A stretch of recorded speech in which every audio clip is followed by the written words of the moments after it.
毎日お仕事お疲れ様でございます。ゆうちーチャンネルのゆうと申します。このチャンネルはですね、レクサス NX を中心としたカーライフ関連のラジオ動画をどこよりもゆるーく配信しております。よかったらですね、チャンネル登録よろしくお願いします。今回はですね、アンビエントライト増設計画としましてですね、DIY でお手軽、そして簡単に誰でもすぐに取り組める内容となっておりますので、よかったらですね、最後までご覧ください。それでは早速なんですが、装着完了後の様子を撮影してきましたので、そちらをご覧ください。どうぞ。どうでしょうか。純正状態と比較するとですね、比較的足元の明るさが際立ってて、結構明るくなったかなっていう印象があるかなと思います。それとですね、シフト周りを囲ってるアンビエントライトも、インパクトがあってですね、少しだけ雰囲気良くなったと思いませんか？今回ですね、シフト周りに使用している商品はこちらになっております。この商品はですね、携帯のアプリで色の変更ですとか明るさの調節もできる優れものとなってますし、色の種類もですね、レクサスのマルチカラーにほぼ対応しているぐらいたくさんの色の種類が調節可能となっている商品です。取り付けもですね、パネルの隙間にギュギュッと挟み込んでいくだけですので、誰でも簡単に装着できるかなと思います。車の車種とか問わずですね、どの車でもですね、自分のアイデア、アレンジ次第でですね、おしゃれな車内に早変わりするアイテムとなってます。またですね、同封されている光ファイバーと透明チューブはですね、足りなければ発送先に追加で注文することができます。しかもですね、少し到着まで時間はかかってしまったんですが、光ファイバーと透明チューブの追加注文は無料で送っていただけました。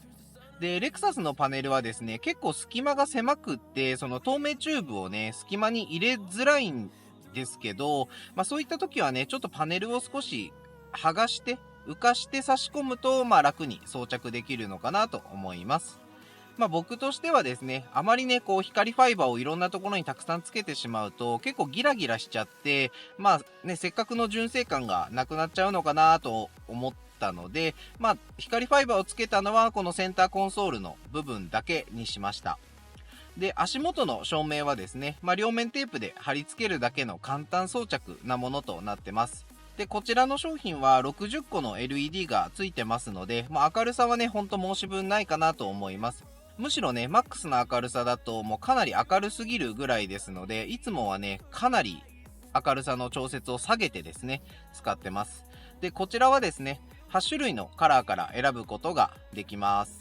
明るさの調節もリモコンで可能になってます。配線はですね、シート部品の中に隠したりですとか、あとはフロアマットの下にですね、結束バンドでしまって、隠してしまえばですね、見た目もスッキリしてて、見栄えもいいかなと思います。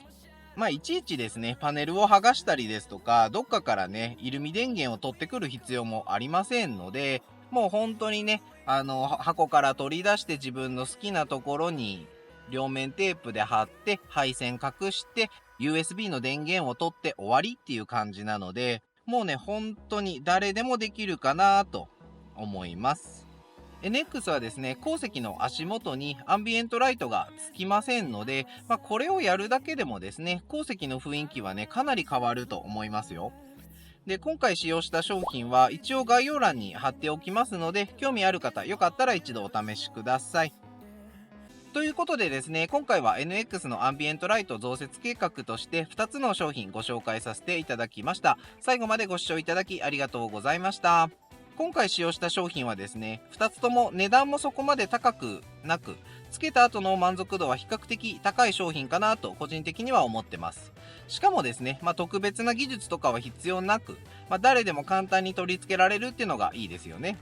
で、嫌になったらですね、すぐ外すこともできますしね。で、両面テープの跡が残ったら、除光液をですね、軽く布とかにつけて、ゆっくり拭き取ると綺麗に剥がれますので、剥がしたい方はですね、そういった方法で剥がされるといいのかなと思います。で、僕としてはですね、あとはキントファクトリーのアップグレードプログラムを今待っている状態ですので、そちらを施行したらですね、純正のアンビエントライトの照明の明るさも、さらに明るくなると思いますので、それによってですね、車内の雰囲気がより良くなればいいかなと思ってます。